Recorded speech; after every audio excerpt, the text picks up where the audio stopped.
嘉义县物资银行表示，防疫期间需要人照顾弱势家庭，搁再增加200多户，物资的需求量也开始变多了，而且县物资的数量渐渐变少，希望众人做回来做爱心，大家互相帮衬，渡过难关。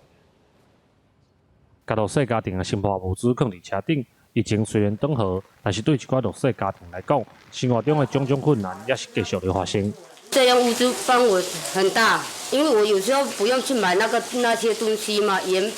跟米啦，然后饼干啦，起码小朋友都爱吃零食嘛，变成我就变成省很大。想问一下，他的在物质上有没有什么特别需求？这样子。嘉义县物资银行逐工都爱联络社工，确定县内弱势家庭的物资需求。物资银行表示，疫情发生到今，物资的关注愈来愈少，但是需要协助的家庭却愈来愈多。是我们1个月就要出去30万的物资，所以加上说今年的疫情有再增加200多户的需求，我们的资源就是要再募集更多，才有办法去指引这些